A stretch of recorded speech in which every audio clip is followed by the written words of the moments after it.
बादशाह अकबर की एक पत्नी थी, उसका नाम था ताज बेगम। क्या नाम था? सब लोग इधर देखो, क्या नाम था?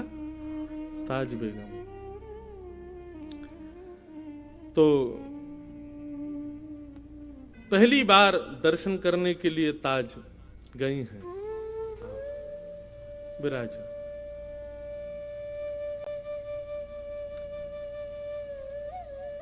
बोलो वृंदावन बिहारी लाल की।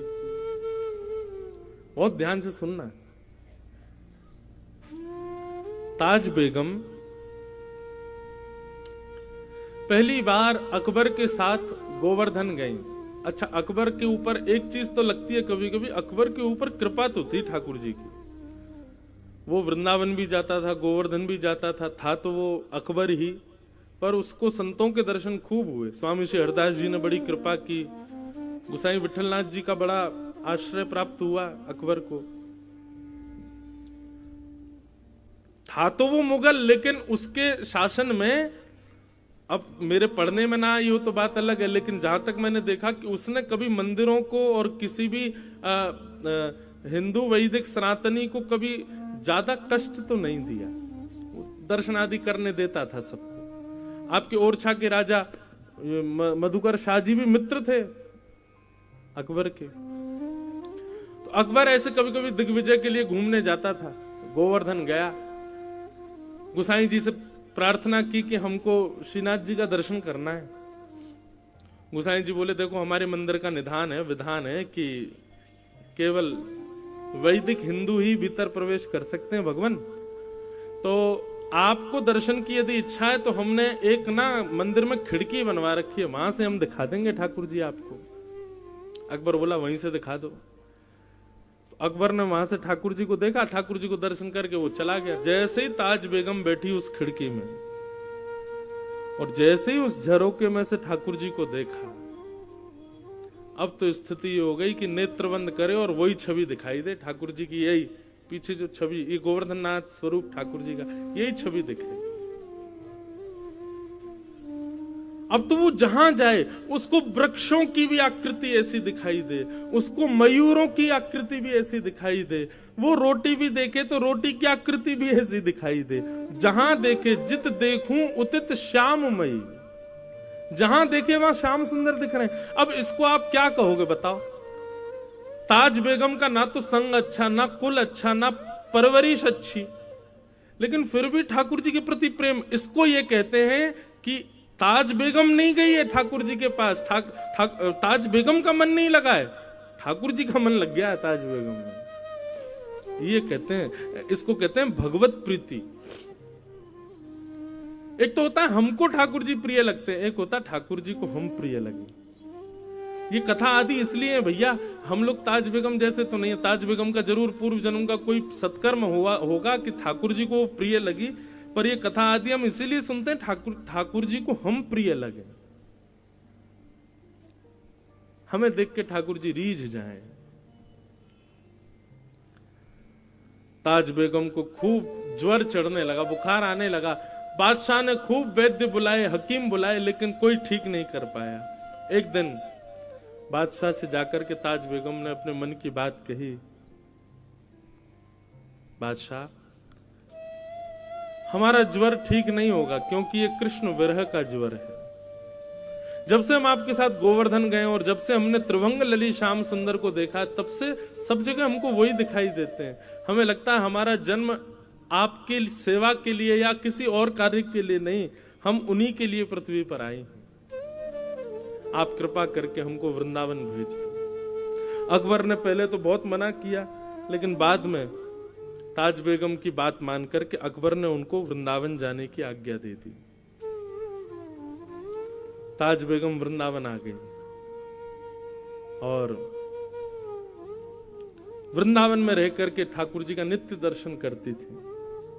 अच्छा, एक बड़ी सुंदर घटना है, ऐसी दो तीन लोगों के साथ हुई है। ताज बेगम को मंदिर में प्रवेश तो था नहीं, वो मंदिर में जाने तो देते नहीं थे। लोग बाग डरे रहते थे, अगर मुगलानी है कहीं भीतर जाकर के कुछ गलत अनर्थ कर दे तो मंदिर अपवित्र हो जाएगा, तो उसको बाहर ही रोक दिया जाता था। लेकिन उसकी भक्ति इतनी प्रबल थी कि वो दर्शन करके आने वालों से पूछती थी, श्याम सुंदर कैसे लग रहे हैं? तो बताते, बोले आज ऐसा मुकुट पहना है, आज कानों में ऐसे कुंडल पहने हैं, गले में ऐसे हार पहने हैं, ऐसी पीतांबरी पहनी है, ऐसी पजम्मी पहनी है। तो उन्हीं का चिंतन करती थी, सुन करके ऐसे ठाकुर जी लग रहे होंगे। और कभी कभी ठाकुर जी की वैसी आकृति रेत में बनाती और वहीं दर्शन कर लेती। बोले वाह श्याम सुंदर, आज आप ऐसे लग रहे हो। धीरे धीरे ताज बेगम की स्थिति इतनी ऊंची हो गई कि अब ताज बेगम किसी से पूछती नहीं थी, अपने नेत्र बंद करके अपने आप ही एक आकृति बनाती थी और दर्शन करके आने वाले से कहती थी, सुनिए आज ठाकुर जी ने नीली चोली पहनी है, आज ठाकुर जी ने गले में मोतियों की माला पहनी है, आज ठाकुर जी ने ऐसी पाग पहनी है, कानों में मत्स्याकृत कुंडल पहने हैं, हाथों में सोने के कड़ूले पहने हैं। और दर्शनार्थी बता, हाँ बिल्कुल ठाकुर जी ने ऐसे ही पहने। तो ताज बेगम आनंदित हो जाती, जय हो मेरे लाल। अब ताज बेगम को मंदिर जाने की आवश्यकता नहीं थी, वो नेत्र बंद करती थी और ठाकुर जी का प्रत्यक्ष दर्शन होता था। मैं कभी कभी मेरे ऊपर एक कृपा हुई ठाकुर जी की, वो सुनाया करता हूं, बहुत ध्यान से सुनिएगा बंधु। भक्ति की प्रधानता। कभी आप मंदिर जाया करें ना ठाकुर जी के, चाहे आप वृंदावन जाओ, चाहे आप महाकाल जाओ, चाहे आप टेकरी हनुमान जाओ, कहीं भी जाओ, ठाकुर जी आपको स्वीकार कर चुके हैं, इसका प्रमाण लेकर के जाओ। और वो कैसे कि बिना दर्शन किए पहले ही सोच लो, आज ठाकुर जी ऐसे दिख रहे होंगे, आज ठाकुर जी की जो वस्त्र पोशाक होगी वो इस रंग की होगी, आज ठाकुर जी गले में माला जो होगी ना वो मोतियों की होगी, आज ठाकुर जी के श्री अंग पर जो पुष्प होंगे वो मोंगरा के होंगे या गुलाब के होंगे या कन्नेर के होंगे। जो विचार करो, 2-3 चीजें विचार करके जाओ, उनको फिर जाकर के देखो ये आज ठाकुर जी ने ऐसा कुछ किया है कि नहीं। अगर एक वस्तु भी आपके मनोभाव से मिलती हुई ठाकुर जी ने धारण की हो तो समझ जाना ठाकुर जी आपसे प्रसन्न हैं। हमारे प्यारे गिरधर लाल जी का प्रथम जन्मोत्सव हुआ नाथद्वार में। तो नाथद्वारा में नियम क्या था कि कथा सुबह होती थी, शाम को उत्सव होता था। हम इतने व्यस्त हो जाते थे उत्सव में कि मैं नाथद्वारा श्रीनाथ जी दर्शन करने नहीं जा पाता था। पर एक बालक को हमने अपनी तरफ से नियुक्त किया था, भाई रोज तुम जाना और दर्शन करके हमको बताना आज ठाकुर जी लग कैसे रहे। वो ठीक है।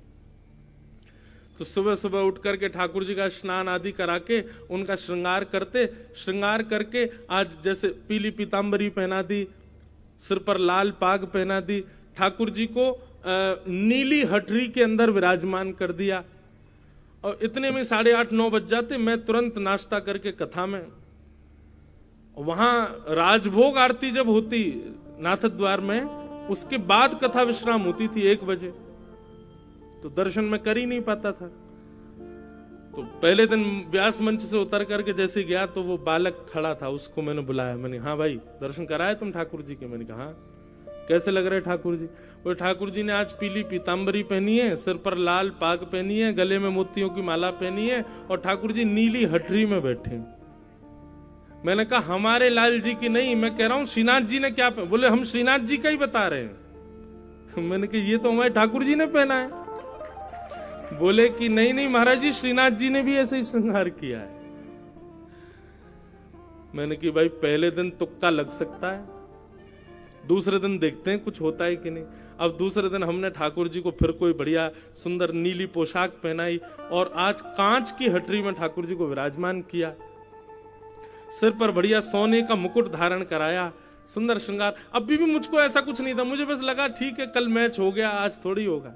कथा करने गए, कथा करने के बाद मंच से उतर के मन, हाँ भाई आज श्रीनाथ जी कैसे लग रहे हैं?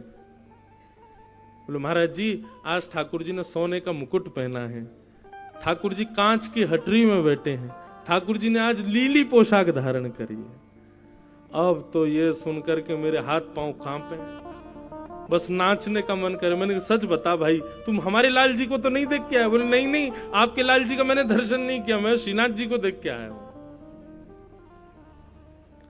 मैंने कहा चल 2 दिन तो मिल गए। मैंने कि कुछ ठाकुर जी संकेत तो नहीं कर रहे? बोले पता नहीं महाराज जी। तो हमने क्या किया, अगले दिन मैंने कि आज ठाकुर जी को ऐसा कुछ पहनाऊंगा जो मैच ही नहीं होगा। हमने अपने लाल जी को सेहरा पहना दिया, दुल्हा बना दिया। मैंने आज दुल्हा बन के दिखा। सेहरा पहनाया, सफेद पोशाक पहनाई, लाल चुनरी उड़ाई, वो लाल पटका पहनाया ठाकुर जी को, बहुत सुंदर श्रृंगार। और आज ठाकुर जी मोतियों की हटरी में विराजमान किए। अब मेरा कथा में मन नहीं लगे, मुझे यूं लगे कब कथा पूरी हो मैं उससे पूछूं आज क्या पहना है। कथा विश्राम हुई। विश्राम होते कौन प्रणाम कर रहा है, कौन माला पहन, मुझे कुछ नहीं, मुझे वही दिख रहा था। मैंने जल्दी आ इधर। मैंने कि सही सी बता आज ठाकुर जी ने क्या पहना है? बोले आज तो ठाकुर जी दुल्हा राजा बन के बैठे हैं। मैंने कहा जय हो, बोल श्रीनाथ प्यारे की। उस समय की स्थिति में व्यक्त नहीं कर सकता हृदय से। इतना रोना आया, इतना ठाकुर जी को हृदय से लगा के आनंदित हुए। जय हो ठाकुर जी, आज ऐसा लगा कि मानो उत्सव आपने स्वीकार किया। हम अपने ठाकुर जी का श्रृंगार करते और वो श्रृंगार अपने आप वहां श्रीनाथ जी का भी वैसा ही होता। यह है भक्ति। और ऐसे स्वीकारीकरण ठाकुर जी व्यक्त करते हैं। तो आप कभी कभी वृंदावन आते हैं, पहले ही सोच लिया करो बिहारी जी आज अगर आपने ऐसा कुछ पहन रखा होगा तो हम समझ जाएंगे आप हमसे प्रसन्न हो। और सही माने संग में 2-3 लोगों को रखना संभालने के लिए। यदि आपने जैसा सोचा वैसे ठाकुर जी दिख गए तो हो सकता है अटैक भी पड़ जाए, आपको बच नहीं पाओगे। कई 2 लोग चाहिए होंगे, भाई हमको संभाल लेना तुम कैसे भी, क्योंकि लगेगा कि वाह ठाकुर जी आज तो श्रृंगार मानो मैंने ही किया है आपका। तो ताज बेगम के साथ ऐसा होने लगा कि पहले तो वो पूछती थी कि ठाकुर जी कैसे दिख रहे हैं और वैसी आकृति बनाती थी और उस आकृति का दर्शन करती थी। पर धीरे धीरे उसके मन में अब वो जैसा मन में विचार करती थी और दर्शनार्थियों से पूछती थी कि ठाकुर जी आज ऐसे दिख रहे हैं क्या? सब कहते बोले हाँ ऐसे ही दिख रहे हैं। ताज बेगम खूब नाचती। ताज बेगम का एक पद है मुझे बहुत प्रिय लगता है। सुनो दिल जानी मेरे दिल की कहानी। मुगल थी ना इसलिए मुस्लिम शब्द है, उर्दू शब्द है उसके पद में। सुनो दिल जानी मेरे दिल की कहानी, तेरे हाथ हूँ बिकानी, तेरे हाथ हूँ बिकानी, बदनाम भी सहूंगी। सुनो दिल जानी मेरे देव पूजा ठानी में, नवाज हूँ भुलानी तजे, कमला कुरान तेरे गुनन गहूंगी मैं। सुन दिल जानी मेरे दिल की कहानी, तेरे हाथ हूँ बिकानी, तेरे हाथ हूँ बिकानी, बदनाम भी सहूंगी। सुन दिल जानी नंद के कुमार कुर्बान तेरी सूरत पे, नंद के कुमार कुर्बान तेरी सूरत पे, हो तो मुगलानी हिंदुआनी हूँ रहूंगी। सुनो दिल जानी मेरे दिल की कहानी, तेरे हाथ हूँ बिकानी, तेरे हाथ हूँ बिकानी, बदनाम भी सहूंगी। सुन दिल जानी सांवला सलोना सिर ताज सिर कूले दिए सांवरा सलोना, सिर ताज सिर कूले दिए तेरे नेह दाग में निदाग हूँ कहूँगी। सुन दिल जानो मेरे दिल की कहानी, तेरे हाथों हूँ बिकानी बद नाम भी सहूंगी। सुन दिल जानो। ये बादशाह अकबर की पत्नी ताज बेगम, उनका जो शरीर शांत हुआ ना, वो कथा भी बड़ी विलक्षण है। होली का दिन पूरे ब्रजमंडल में रंग धमार हो रही थी और ताज बेगम अपनी कुटिया में बैठे बैठे ठाकुर जी का दर्शन कर रही है। लेकिन आज के दर्शन में यह था कि सब दिख रहे हैं लेकिन उसको ठाकुर जी नहीं दिखाई दिए। बहुत ध्यान से सुनना। ताज बेगम एक पद लिखती है धमार का, आज भी नाथद द्वार में होली वाले दिन जब ठाकुर जी के कपाट खुलते हैं ना, तो ताज बेगम की धमार गाई जाती है ठाकुर जी के आगे, जो ताज बेगम ने लिखी, अपने अंतिम शब्द थे उसके।